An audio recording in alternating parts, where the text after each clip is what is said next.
Salam kerahiman. Hari ini Ekaristi kita akan bahas tentang adorasi. Kita coba lihat di nomor 147. Dikatakan oleh Suster Faustina, "Aku ingat bahwa aku telah menerima terang yang paling cemerlang dalam adorasi." Suster Faustina menerima terang yang paling cemerlang dalam adorasi, yaitu yang aku lakukan sambil meniarap di depan sakramen Maha Kudus selama setengah jam, 30 menit setiap hari pada masa Prapaskah. Selama waktu itu, aku dapat melihat diriku sendiri dan mengenal Allah dengan lebih mendalam. Memang, aku telah mendapat izin dari para superior untuk melakukan adorasi seperti itu. Meskipun demikian, meskipun dia mendapat izin, tapi ternyata dikatakan oleh Suster Faustina, aku menghadapi banyak rintangan untuk berdoa dengan cara itu.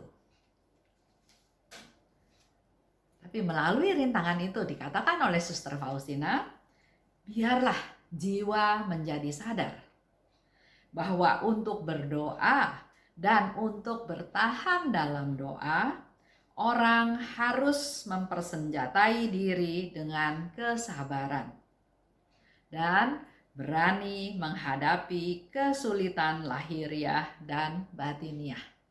Itulah satu pengalaman dari Suster Faustina apa yang dialami ketika dia berdoa di hadapan sakramen Maha Kudus. Saat berdoa maupun saat untuk bertahan dalam doa ternyata dibutuhkan kesabaran. Selain itu, juga ternyata harus berani menghadapi tantangan, menghadapi godaan atau kesulitan lahiriah dan batiniah. Jadi nggak heran kalau ada orang yang bilang bahwa saya kok susah ya berdoa. Hari ini kita dapat masukan dari Suster Faustina. Dia pun mengalami hal yang sama. Bahkan dia lakukan itu di hadapan sakramen Maha Kudus. Dikatakan lebih lanjut oleh Suster Faustina, kesulitan-kesulitan batiniah adalah rasa kecil hati, nggak layak, terus gersang, berdoa kayaknya kok kering, nggak bisa berdoa. Berdoa tapi kayaknya Tuhan nggak dengar doa kita. Ada kemalasan roh dan juga ada godaan-godaan. Itulah kesulitan-kesulitan yang Suster Faustina hadapi pada waktu dia berdoa. Kesulitan lahiriah, penilaian insani. Orang bisa berkomentar macam-macam dengan sikap kita berdoa. Juga ada kesulitan lahiriah yang lain, yaitu masalah waktu. Orang harus mematuhi waktu yang ditetapkan untuk berdoa. Saya menangkapnya bahwa dalam doa itu juga perlu ada suatu rutinitas. Kalau biasa doa pagi, doa siang atau doa malam itu perlu dilakukan secara teratur dengan waktu yang teratur. Ini merupakan pengalamanku sendiri, kata Suster Faustina ya. Sebab ketika aku tidak berdoa, kemudian aku tidak juga melakukannya, jadi dia tidak berdoa dan terus tidak berdoa, karena tugas-tugasku menghalangi aku. Atau kalau aku berusaha untuk berbuat demikian, aku hanya dapat melakukannya dengan kesulitan yang besar. Ya, dia bercerita betapa sulitnya ya dia mau memulai untuk berdoa. Sebab aku terus memikirkan tugas-tugasku. Berdoa adalah berdialog dengan Tuhan. Dan dia mengalami kesulitan karena pada waktu berdoa yang dipikirkan adalah tugas-tugasnya. Belum selesai ini, belum selesai itu. Begitu pula mungkin dengan kita ya, pengalaman saya dulu waktu kerja di bank, mungkin ya sekian puluh tahun yang lalu ya. Kesatu, transportasi. Waktu itu saya belum punya kendaraan, jadi harus naik bis kota. Kedua, jaraknya jauh, jadi harus pergi lebih pagi. Ketiga, anak-anak masih kecil-kecil. Ya itulah masalah-masalah, belum lagi di rumah harus membereskan ini, membereskan itu sebelum pergi kerja. Jadi dalam pikiran adalah saya harus beresin dulu urusan rumah tangga, urusan tugas-tugas saya, baru kalau ada waktu saya berdoa. Mungkin itu juga ya pertama-tama yang dialami oleh Suster Faustina. Karena dia mau berdoa tapi dia berpikir tugasnya belum selesai. Ada tugas ini, ada tugas itu, sehingga itulah yang menyulitkan dia untuk berkonsentrasi dalam berdoa. Aku juga mengalami kesulitan-kesulitan ini. Ketika jiwa sudah berdoa dengan baik, jadi setelah dia bisa mengatasi kesulitan-kesulitan yang ada dan jiwa sudah bisa berdoa dengan baik, dan hasilnya adalah suasana renungan batin yang khusyuk. Dia masuk in ya, orang istilahnya in dalam berdoa. Masuk ke suasana yang khusyuk. Tapi ada aja orang lain mengganggu dia dalam keheningan tersebut. Pernah juga di gereja ya, ada orang yang sedang berdoa hening. Terus di belakang ngobrol aja. Mungkin dua ibu itu baru ketemu setelah pandemi sekian lama ya. Jadi ngobrol, suaranya keras-keras. Otomatis saya mau hening pun keganggu. Nggak bisa berdoa dengan hening ya. Aduh, pengen rasanya memperingati dia. Tapi terus pikir lagi, Tuhan izinkan ini terjadi. Pasti Tuhan mau mendidik saya. Sabar, ya seperti yang Suster Faustina katakan, dalam berdoa dan bertahan untuk berdoa dibutuhkan senjata kesabaran. Bukan omelin orangnya, bukan pindah, bukan marah, bukan suasana yang tidak nyaman atau ngadu sama Tuhan. Aduh Tuhan, saya nggak bisa berdoa karena orang di belakang ribut. Tapi Suster Faustina kasih tahu, harus mempersenjatai diri dengan kesabaran.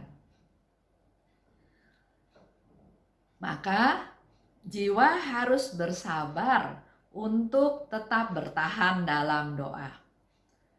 Jadi inilah satu pelajaran penting yang hari ini kita dapat dari Suster Faustina.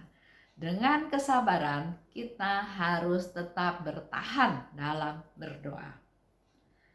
Seringkali terjadi bahwa ketika jiwaku terbenam lebih dalam di dalam Allah, kalau sudah bisa mengabaikan situasi yang mengganggu di sekeliling kita, jiwa kita terbenam di dalam Allah, bahkan dikatakan oleh Suster Faustina, aku memetik buah yang lebih banyak dari berdoa.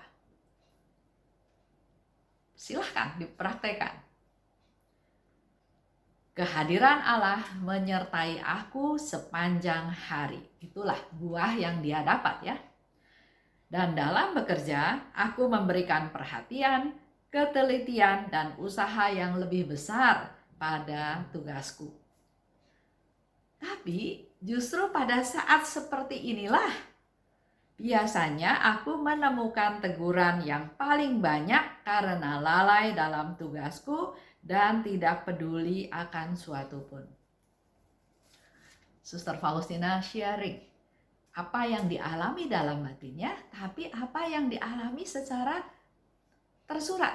Dia justru banyak ditegur, dianggap lalai dalam melaksanakan tugas, dianggap cuek ya. Kalau kita lagi berdoa, orang ajak ngomong ya pasti kita diem ya, kita enggak menyahut, enggak menjawab. Nah, itulah yang menyebabkan Suster Faustina jadi justru semakin banyak ditegur. Sebab jiwa-jiwa yang kurang konsentrasi ingin agar orang lain menjadi sama seperti mereka. Karena mereka terus-menerus menjadi alasan. Mereka merasa dicela. Itulah satu pengalaman yang dialami oleh Suster Faustina dan juga mungkin bisa dialami oleh kita semua. Kesimpulan bacaan dari hari ini ya. Adorasi adalah bagian dari devosi pribadi Suster Faustina. Memang di dalam komunitasnya, di dalam biaranya, dilakukan adorasi secara berkelompok juga. Tapi Suster Faustina punya adorasi pribadi sebagai devosi yang dia lakukan.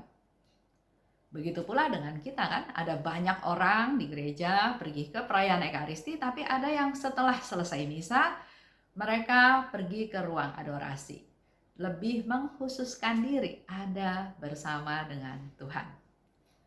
2. Dalam melakukan adorasi perlu kesungguhan, perlu persiapan. Melakukan adorasi tersebut juga dengan konsentrasi. Pasti ada banyak gangguan yang tadi disebutkan oleh Suster Faustina ya, kesulitan lahiriah, kesulitan batiniah, belum orang yang ada di sekeliling kita mengganggu. Dan yang ketiga, kita mendapat contoh apa yang dilakukan oleh Suster Faustina dalam adorasi pada masa Prapaskah selama 30 menit dengan meniarap selama masa Prapaskah. Dan ternyata banyak sekali yang dia dapat ya. Keempat, dalam adorasi ternyata dia bisa melihat dirinya sendiri dan juga bisa mengenal Allah dengan lebih mendalam. 5, untuk berdoa dan bertahan dalam doa perlu senjata, yaitu kesabaran. 6, bisa ada kesulitan dalam kita melakukan doa atau bertahan dalam doa ya.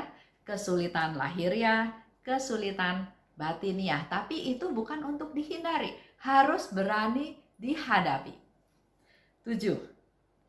Semakin terbenam dalam Allah, maka kita akan memperoleh buah yang lebih banyak dari doa. Nomor 8. Dengan merasakan kehadiran Allah sepanjang hari. Dengan kita melakukan adorasi, maka kita akan merasakan kehadiran Allah sepanjang hari, termasuk pada waktu kita melakukan kegiatan-kegiatan rutinitas kita sehari-hari. Itu aja untuk hari ini. Salam kerahiman.